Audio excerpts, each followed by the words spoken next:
Her true story from Alaska. My son slapped me and said, "This isn't your home anymore. Get out." After my husband's funeral, so I did, and took the mortgage with me. By morning, the locks worked, but the bank didn't. "This isn't your home anymore. Get out." The words hit harder than the slap that followed. My son's hand cracked across my face with a force I never imagined he was capable of. Not physically, and certainly not emotionally, not toward me. But there it was, in the living room, not 5 feet from the casket where his father still lay, surrounded by wilting lilies and the low murmur of mourning relatives. My face burned, not just from the impact, but from the betrayal. I said it clearly, didn't I? "Get out," he seethed, his voice no longer recognizable. It was cold, calculated. Behind him stood his wife, arms crossed, chin tilted up, a slight smirk playing on her lips. She had always thought the house was hers. She had always treated me like a temporary guest in my own home. I had given birth to this boy. I had held his hand when he cried over broken toys, over scraped knees, over his first heartbreak. I had fought with the school principal when he was wrongly blamed for something in 5th grade. I had worked double shifts to pay for his tuition when his father's job was cut. I had done all of it without expecting a single thank you. Now he was throwing me out. I didn't cry. I couldn't. The shock had built a wall inside me so thick that no tear could escape. I looked him straight in the eyes. He couldn't hold the stare for long, but I could, because I wasn't just a grieving widow or a disrespected mother in that moment. I was something steadier, something older, something he had underestimated. I turned. I didn't say a word.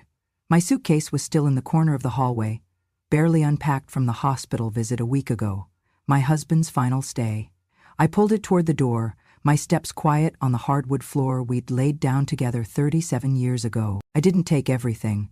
Not my photo albums, not the ceramic angel from my mother, not even my favorite quilt, but I did take something they'd regret losing. I took the mortgage. The cold air slapped me again as I stepped outside, but it was kinder than my own son's hand. The sky was gray, and snow had just begun to fall in soft, drifting flakes. It clung to the folds of my black coat, but I didn't brush it away. It made me feel real, alive. I walked down the driveway, past the car my husband and I had paid off together, past the roses we planted on our 20th anniversary, past the wind chimes that used to sing when Andrew came home from school. No one followed me. No one stopped me, not even him. At the corner, I pulled out my phone and called for a taxi. While I waited, I sat on the bench outside the gas station. The teenage clerk inside peered through the window and came out. "Ma'am, are you okay?" he asked. I had baked him cookies one Christmas, years ago. "I'm fine," I lied.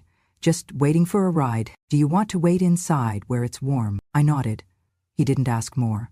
He didn't stare at the bruising that was already blooming across my cheek. The motel room smelled of bleach and sadness, but the heater worked and the bed was clean. The receptionist didn't ask questions. She offered me a cup of tea and a blanket. I declined both. I stared at the ceiling for hours. I could still feel the sting, not from the slap, but from his words. "This isn't your home anymore." I had scrubbed every inch of that house, paid half of it, cooked in it, prayed in it, fought for it. It wasn't a house. It was a life. And now I was told to leave it behind like it was a suitcase. But I hadn't told them everything. I hadn't told them that the mortgage wasn't just in my late husband's name. I hadn't told them that I was still the co-signier, the co-owner, the one whose name sat right there on the deed and the loan. Because my husband had known.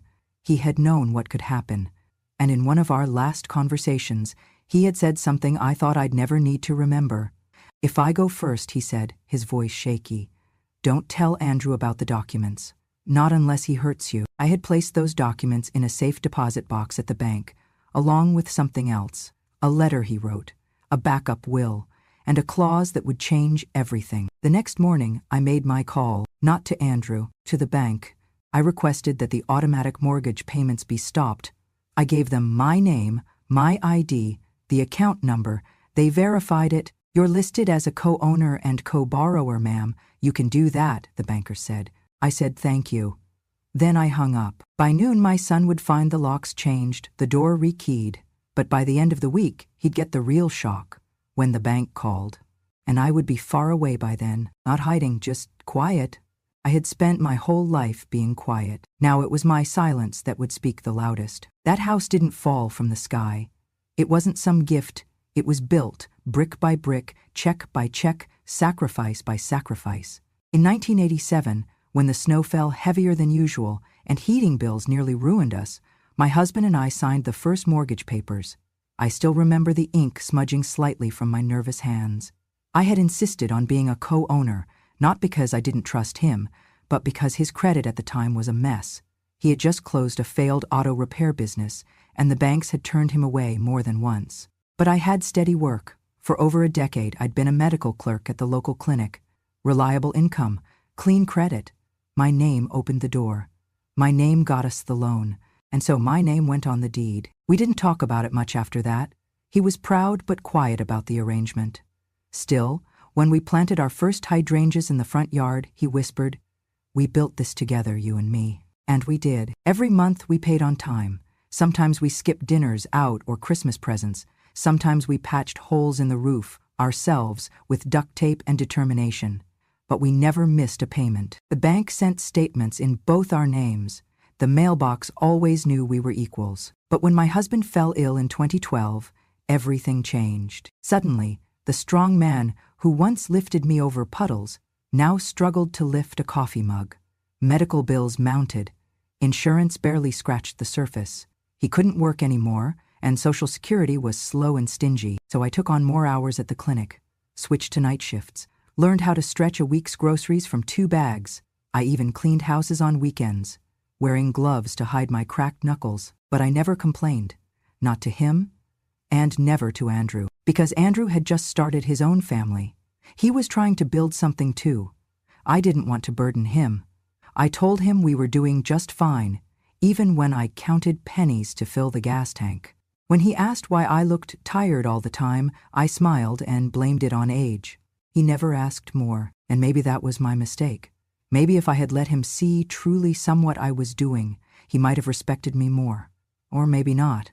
Maybe it wouldn't have changed anything at all. But I chose silence. I chose to protect him from the weight of what I carried. And now, years later, he threw me out of the very house my name had helped build. It wasn't just insulting.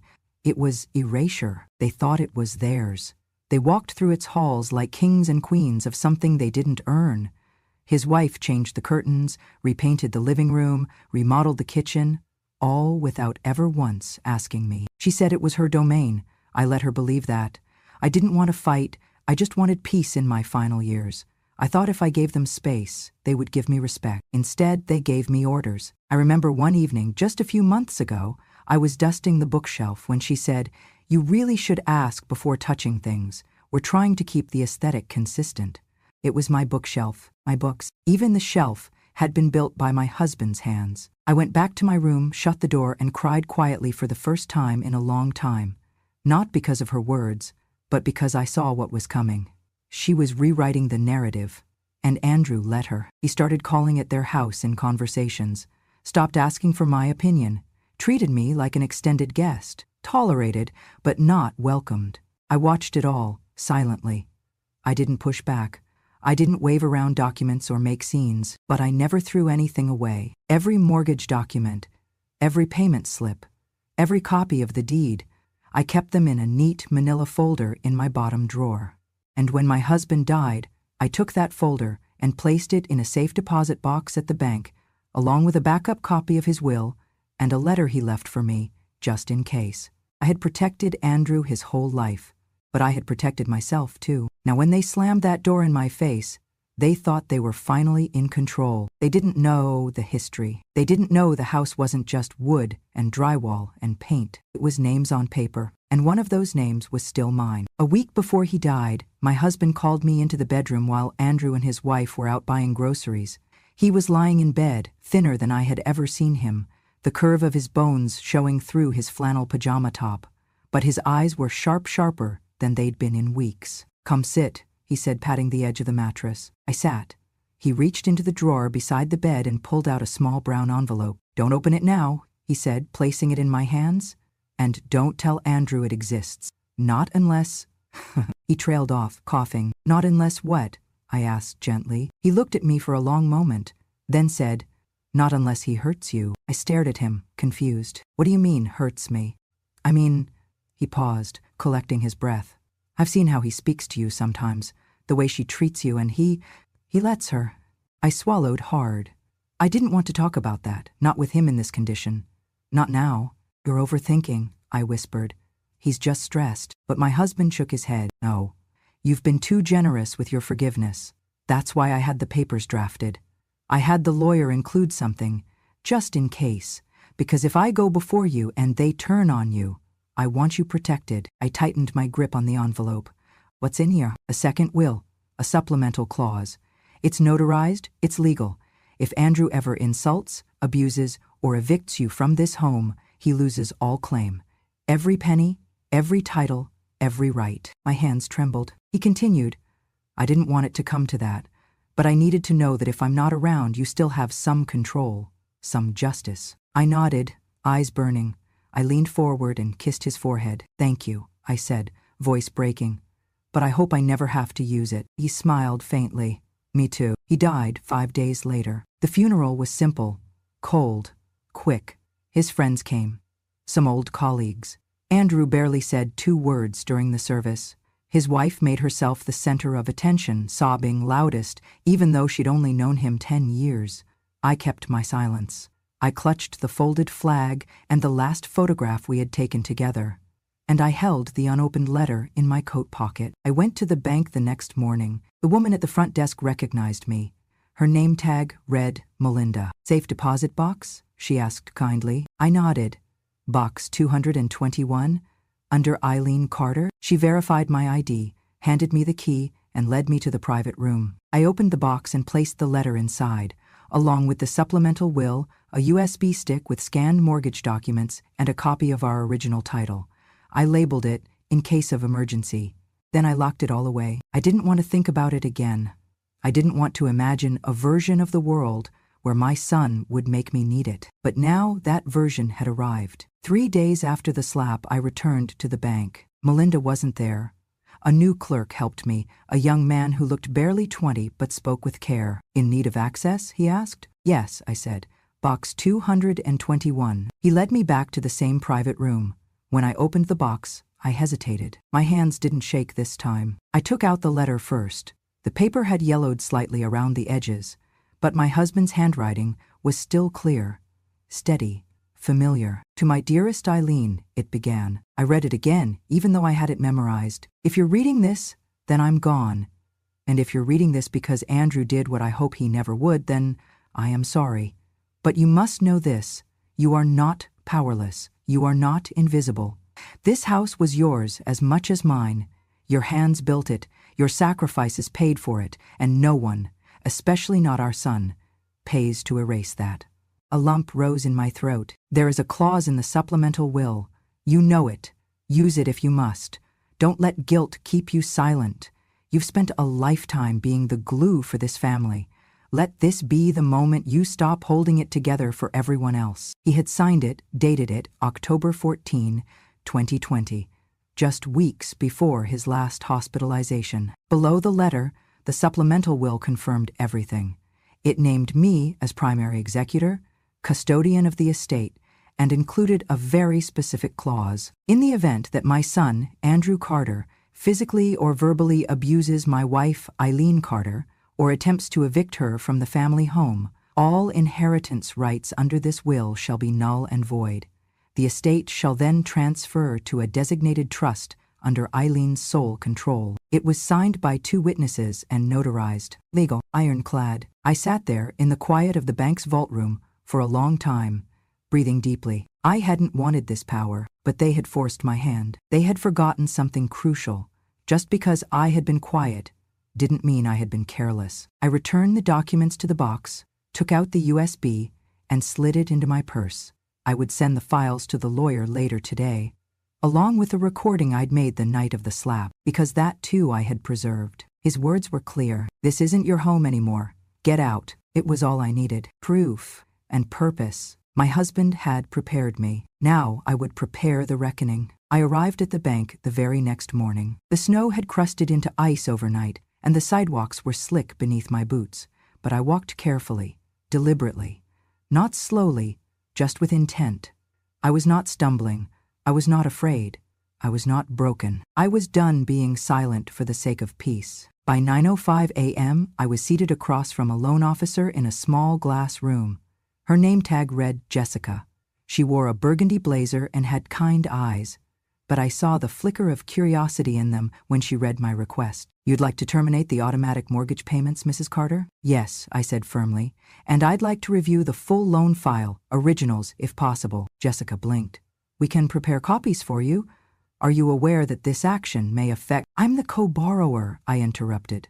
"The loan is under both my late husband's name and mine. I have every right to withdraw authorization. You'll find my name on every page." She paused, tapping her keyboard. Then she nodded. "You're correct, and you are also listed as a co-owner on the property title." "I know," I said. "Please, prepare the documents." She excused herself briefly, and when she returned, she had a thick manila folder with my name neatly typed on the tab. I smiled faintly at the sight of it. 35 years of payments, statements, renewals, all accounted for.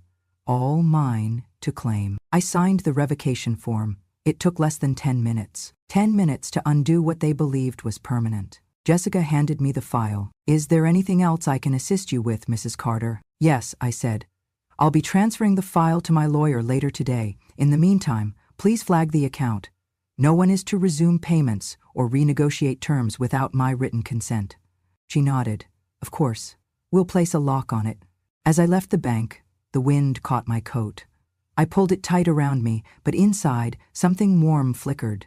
Not anger, not revenge, just assurance, a quiet kind of strength. I had been preparing for this moment, even when I didn't realize it. At home, in the tiny one-room apartment I had taken on a monthly lease, I opened my laptop and plugged in the USB. The folder opened instantly, scanned copies of every critical document. My husband had been meticulous. He had labeled each file by date, by type, by legal reference. At the bottom, I added one more, the recording from the night Andrew slapped me. I had recorded it out of habit. After my husband's first stroke, I had developed the habit of recording important conversations, doctor's instructions, medication lists, even grocery orders. That night, I had been carrying the same small recorder in my coat pocket, intending to make a note to refill my prescription. Instead, it captured everything: his voice, the slap, the exact words, "This isn't your home anymore. Get out." It was damning, clear, unmistakable. I uploaded the file to a secure drive and emailed it to the woman who had helped my husband draft the supplemental will, his former attorney. Subject: RE urgent. Activation of Clause 17B. I attach everything: the recording, the scanned will, the mortgage file. 5 minutes later, my phone rang. "Mrs. Carter?" "Yes." "This is Megan Dale. I received your email. I've reviewed everything." Her voice was calm, steady, professional. "I want you to know, I'm sorry for what happened, but more importantly, you've done everything right." I said nothing. Megan continued. "Clause 17B is valid. The audio recording verifies both verbal abuse and unlawful eviction. As per your husband's will, your son forfeits all inheritance rights, effective immediately. Can you act on this now?" "Yes. I'll file the notification today. We'll issue a cease claim letter to your son's attorney and freeze all disbursement of estate assets. Do you have a place to stay?" "For now," I said. "I'd advise we schedule a formal review this week. But in the meantime, rest assured, you are no longer powerless." I thanked her, and I hung up. That night, I sat in the armchair by the window. The motel was modest, but the view was clean. No traffic, no yelling, no passive-aggressive sighs at dinner. Just silence. Not the silence of being ignored, the silence of being free. I thought of my husband, how he had anticipated this, how he had worried. Not about death, but about what would come after. About me, left behind in the care of a son who forgot how to care. I had forgiven Andrew many times in life, for the missed birthdays, the short tempers, the little lies. I had told myself that was what mothers did. that love meant enduring. But love should never mean erasing yourself to keep the peace. I had done that for too long. The next day, Megan filed the necessary documents. The court issued a preliminary freeze on the estate. My son would be notified within 48 hours. At the same time, the bank processed my mortgage suspension. The system would flag any future payments as unauthorized. In the language of finance and law, I had become a wall. A legal, financial, and emotional wall that Andrew could no longer scale. I didn't call him. I didn't warn him. I simply acted, silently, precisely, because the most powerful thing a woman can do is remember everything they forgot she knew. The first time I saw it was through someone else's phone. I was at the pharmacy, waiting for my prescription, when the young woman behind the counter, who used to babysit my neighbor's twins, showed me a post. "Mrs. Carter, I didn't know you moved out. Your daughter-in-law's been posting about the renovations." I stared at the screen. There it was, a bright, staged photo of the living room where my husband and I had once danced on our 25th anniversary. Now stripped bare. New flooring, white and gold curtains, a cream leather sectional, caption, "Fresh start, goodbye to the darkness, hello to our forever home." Darkness, that's what she called me. I nodded politely, took my bag, and walked back to my apartment without saying a word. But in my chest something began to settle. Not anger, not sadness. It was the strange, bitter taste of clarity. They truly believed they had won. They thought I had slinked away like an old coat they had finally donated. Outdated, no longer useful. They had no idea what was coming. The photos kept coming. Their kitchen remodel, their new mattress, a chandelier in the hallway. Finally ours. The captions read. She posted a boomerang video of Andrew hanging a framed sign that said, "Love lives here." They were nesting, boasting, inviting friends over for wine nights and charcuterie boards served on the dining table my husband built with his own hands. And through it all, not one message, not one call, not even a thank you for the decades I had poured into those walls. But then, exactly 31 days after I terminated the mortgage payments, the notice went out. The bank, efficient as always, sent a formal letter to the primary address on file. Subject: Default Notice, Carter Residence. Due to the co-borrower's revocation of payment authorization and failure to meet scheduled obligations, the mortgage is in breach of contract. If not resolved within 15 business days, the property will be marked for foreclosure and repossession. I didn't have to be there to see their faces, but I imagined it clearly. The silence as the envelope was opened, the disbelief turning to confusion, the frantic scan for a mistake, the quick turn to anger, then the dawning horror. Because they didn't know, they had never read the fine print. They'd assumed I was just an old woman with no teeth left to bite. But I was the teeth, I was the signature, I was the name beside their dream. And now I was the reason it was unraveling. Andrew called that evening. His name appeared on my phone for the first time in over a month. For a moment, I considered letting it ring, but I wanted to hear it. Just once, I answered. His voice was hoarse, not angry, yet just confused, small. "Mom," I said nothing. I don't understand. We got this letter about the house, something about a foreclosure. What's going on?" Silence. Did you do something to the payments?" I waited 3 full seconds. Then I answered, slowly. "Yeah." Another pause. "Why?" His voice cracked. "Why would you do that? We're going to lose the house." I didn't respond. "Mom, please," he continued. And now he was crying. I could hear it, the heavy, uneven breath of a man who had only just realized he was fallible. "We didn't mean it. It was just, emotions were high after Dad's funeral. We weren't thinking." "You weren't thinking." That's what they always said when they wanted to erase a choice they had already made. "Please," he whispered. "We can fix this. Just tell the bank it was a mistake. Restart the payments. We can talk. We can figure something out." I closed my eyes. This was the same voice that had ordered me out, that had stood silent while his wife stripped my life from the walls and painted over it in beige. "I can't," I said simply. "But it's your house, too." "No," I interrupted, calm as glass. "You told me it wasn't. Remember?" Silence. I didn't wait for a reply. I pressed the red button and ended the call. Then I blocked his number. I sat by the window that night, listening to the hum of traffic outside. I drank a cup of chamomile tea and pulled the blanket over my lap. There was no satisfaction in hurting him, but there was peace in protecting myself. They had thought they'd won, but they never even knew the rules. I arrived late on purpose. The family meeting was already underway in the living room of my sister-in-law's house-neutral ground, as they called it. A long table had been set, coffee brewed, plates of lemon cookies laid out, like we were gathering for a garden party rather than an execution. Andrew sat at the head of the table, next to his wife, who wore a pale pink blazer and a smile like porcelain, fragile and fake. When I opened the door, all conversations stopped. I didn't apologize for being late. I didn't greet anyone. I walked in with my tote bag over one shoulder, coat still on, boots wet with melting snow. I made no excuses and gave no explanations. I simply walked to the center of the room, set the tote down, and began laying out what I had brought. 1, 2, 3, 4. Each item placed carefully on the table. The original will, the supplemental will, the USB with the audio recording, a notarized copy of the mortgage agreement. No one said a word as I sat down across from Andrew. His eyes were already wide. His wife's fingers tightened around the edge of her chair. I folded my hands in my lap and looked to Megan, my lawyer, who had arrived 15 minutes before me, per my request. She stood. "Thank you everyone for coming," she said, her tone calm and professional.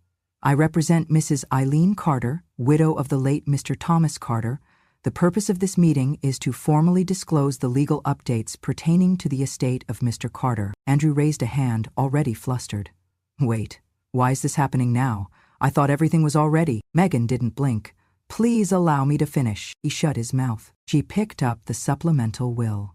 This document, signed and notarized in 2020, includes a clause, Clause 17B, that specifically states, should the heir, Andrew Carter, engage in any verbal abuse, physical harm, or forceful eviction of Mrs. Eileen Carter, all inheritance rights shall be immediately revoked. Gasps rippled through the room. A cousin whispered, "Eviction?" Megan nodded.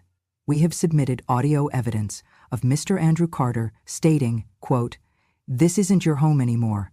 Get out.' This occurred within hours of Mr. Carter's funeral." Andrew stood suddenly, knocking his chair back. That was taken out of context. Megan calmly reached into the bag and pulled out a small speaker. She pressed play. My son's voice filled the room, loud, clear, undeniable. "This isn't your home anymore. Get out." Then the sound of a slap, then silence. The room was frozen. Eyes flicked between me and him. No one moved. Andrew looked like he'd been punched in the gut. I stayed quiet. I didn't need to speak. The words had already spoken for me. Megan paused the recording. "As a result, under the legally binding terms of this will, Mr. Carter forfeits all claim to the estate. Full ownership of assets, including the family home, is transferred to Mrs. Eileen Carter." She turned to me. "You may choose to enforce this or seek negotiation. The law is entirely in your favor." I looked around the table. The aunts and uncles who had stayed silent when I was pushed out, the cousins who hadn't called, the same family who had always seen me as a background character in my own story. Now they saw me. Now they listened. Andrew sat back down, trembling. "Mom, please," he whispered. "I didn't mean it. I was grieving. I was upset. You know me. You know I wouldn't." "You did," I interrupted. My voice was soft, measured, unshakable. "You did it in front of your wife, in front of your father's body. And you didn't stop there. You changed the locks. You posted pictures of my kitchen, calling it your forever home. You knew what you were doing." His wife opened her mouth to speak, but Megan raised a hand. "This is not a debate. The documents are in order. The law is clear." Andrew buried his face in his hands. "I'm going to lose everything." I leaned forward just slightly. "You already did." He looked up at me, his eyes red and wet. "I'm your son." "I was your mother," I replied. "And you treated me like a tenant." More silence. I stood, picked up my documents, slid them back into the tote. No one tried to stop me. I walked to the door. My boots clicked softly against the tile. I turned back only once. "I didn't come here for revenge," I said. "I came here with the truth.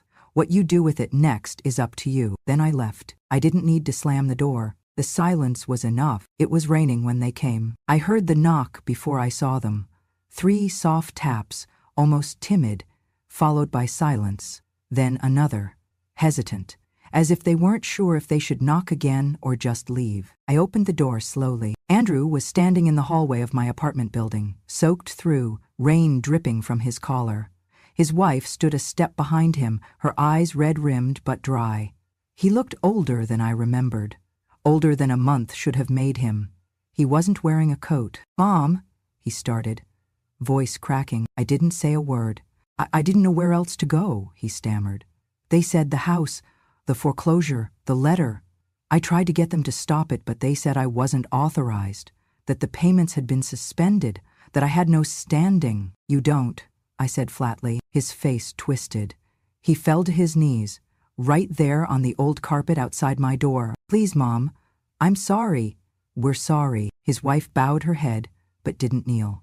She held her purse tight to her chest, her fingers clenched like claws. For the first time, she looked less like a woman in control and more like someone who had been cornered by consequences. "I made a mistake," he whispered. "We both did.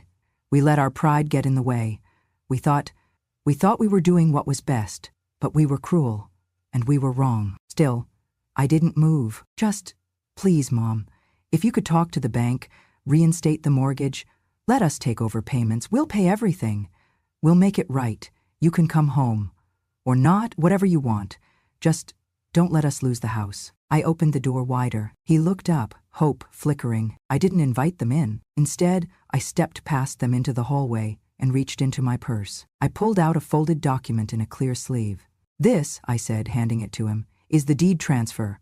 As of yesterday, the house is no longer mine." He blinked, confused. "What?" "I sold it," I said. "To who?" his wife asked, her voice sharp with panic. "To the Elder Protection Foundation," I said. "They'll convert it into a transitional home for senior women who've been displaced. Women like me." Andrew's mouth opened, but no sound came out. "You sold it?" he whispered. I nodded. "Cash buyer. Immediate transfer. It's done." "But," his hands trembled as he clutched the paper. "Why would you do that? It was our home." "No," I corrected. "It was never yours. It was built by me and your father, paid for by my sweat, my second jobs, my silence. You lived in it, you used it, but it wasn't yours." His wife finally spoke. "That was a mistake, okay? We got carried away. You could have talked to us." "I tried," I said. "Every time I was dismissed at dinner, every time you rolled your eyes when I spoke, every time you walked past me like I was furniture, I spoke plenty. You just didn't listen." Andrew looked at the floor. His shoulders shook. "I don't want your apology," I said. "I want your understanding." "I do understand," he said, tears falling freely now. "I was wrong." I looked at Himmy, son, my boy who once drew me crayon cards for Mother's Day, who once held my hand when crossing streets, who once ran into my arms after school. He had grown into a man who forgot where he came from, but now he was kneeling, and I had already stood up. "I forgive you," I said, "but I won't fix this for you." He nodded slowly, painfully. As I turned to go back inside, I said one last thing. "I didn't keep the house, I kept my peace." Then I closed the door, and for the first time in years I locked it, not to keep people out, but to keep peace in. I used a portion of the sale to buy a small cabin by a lake in Alaska. Not the kind of place you'd find on a postcard. No fancy renovations, no hot tub, no Instagrammable corners, just 4 sturdy walls, a wood stove, and a view that made the silence feel like music. The first morning I woke there, I stood barefoot on the porch with a mug of coffee warming my hands and watched the mist rise off the water. It was so quiet I could hear my own breath. No locks, no voices behind closed doors, no one demanding I justify my existence.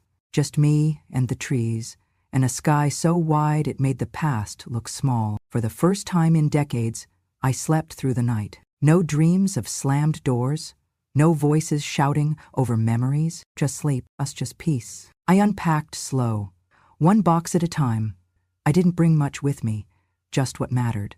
A photo of my husband smiling in the garden, a crocheted blanket I made during his chemo days, the file folder, now thick with copies of my life, and a small, black digital recorder. It had captured the moment they tried to erase me. Now, it would help me reclaim the rest. I set up my laptop on a desk by the window, plugged in the recorder, and hit play.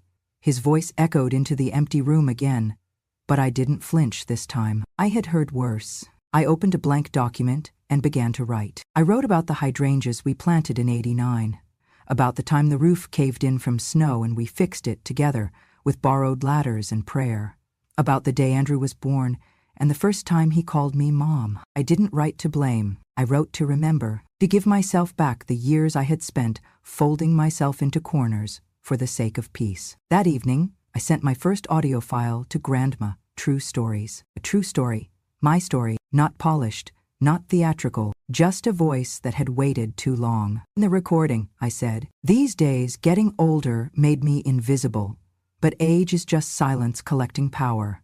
And silence doesn't mean surrender, it means preparation. I didn't lose a home, I reclaimed a world.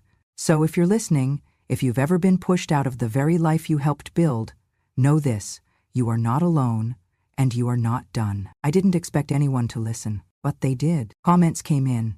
Other women, other grandmothers, other silent rooms. I thought I was the only one. I've never heard anyone say what I've felt for years. Thank you for speaking what I couldn't. And slowly the silence became something else. A choir, a community, a quiet army of women who had nothing left to prove, but everything left to say. I still live in that cabin. I still wake with the light, drink my coffee slow, and let the peace linger. Sometimes I think of Andrew, of the house, of what could have been. But then I remember, what I lost was made of walls. What I gained was made of truth. And truth doesn't rot, it waits. And when it finally speaks, it doesn't shout, it just doesn't stop. If you've ever been hurt by the people who were supposed to protect you, remember, silence is not weakness. Subscribe to Grandma True Stories, where the forgotten find their voice again.